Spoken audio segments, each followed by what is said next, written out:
اگر ہم ذمہ داری نبھائیں گے تو ہم بہترین امت، ورنہ ہم بدترین امت میں شمار کیے جائیں گے۔ اگر آج کے معاشرے پر ہم غور کریں گے، جس طرح سے میں نے دعوت کے مفہوم میں کہا، آج ہمارے ذہنوں سے دعوت کا مفہوم کوسوں دور چلا گیا۔ آج ہمارے ساتھ اللہ ملیہ نرس راجو برے میں شریک ہوتے ہیں، ہم ہماری بات ان سے ساتھ شیئر کرتے ہیں، لیکن آج تک ہم نے ان کو یہ نہیں کہا کہ میرے بھائی جو تم کام کر رہے ہیں وہ غلط کام ہے، یہ نیکی کا کام کرو اور اس برائی سے روکو اور ایک اللہ پر ایمان لاؤ۔ ہم میں تو کوئی نہیں کر رہا، انشاءاللہ بات آگے آئے گی۔ اسی طریقے سے اللہ تبارک و تعالی سورہ صافات یعنی سورہ حامیم سجا سورہ نمبر 41 آیت نمبر 33 من المسلمین، اللہ تبارک و تعالی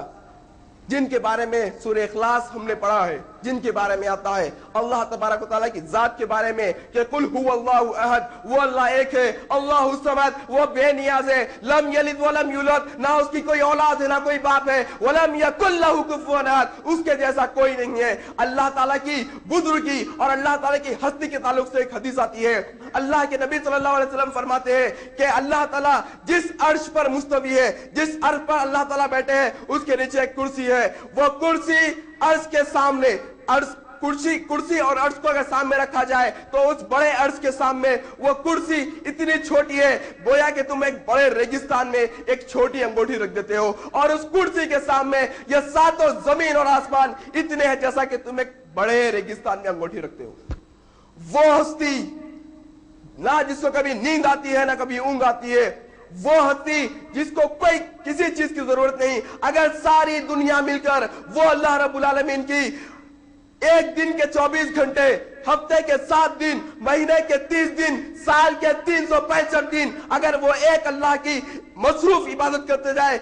ایک کے بعد ایک کنٹینیو عبادت اور تعریف کرتے جائے، تو اس اللہ رب العالمین کی شان میں ذرہ برابر بھی بڑائی نہیں ہو سکتی۔ اور اگر یہی دنیا، ساری دنیا مل کر اللہ کی بڑائی بیان نہیں بھی کرے گی تو اللہ رب العالمین کی عزت میں ذرہ برابر کمی نہیں ہوگی، کیونکہ اللہ ذرا بے نیاز ہے، اللہ تبارک و تعالیٰ کو کوئی چیز کی ضرورت نہیں ہے۔ وہ اللہ تبارک و تعالیٰ ارشاد فرماتے ہیں، وہ اللہ تبارک و تعالیٰ ساتوں آسمان پہ سے عرش پر سے کہتے ہیں وَمَنْ أَحْسَنُ قَوْلًا مِّمَّنْ دَعَا إِلَى اللَّهِ وَعَمِلَ صَالِحًا وَقَالَ إِنَّنِي مِنَ الْمُسْلِمِينَ۔ وہ اللہ کہتے ہیں کیا اس سے اچھی بات والا کوئی ہو سکتا ہے؟ اللہ سوال کر رہے ہیں، کیا اس سے اچھی بات والا کوئی اور ہو سکتا ہے؟ دعا الی اللہ، جو لوگوں کو اللہ کی طرف بلاتا ہے۔ ومن احسن، کوئی اچھی بات والا ہو سکتا ہے؟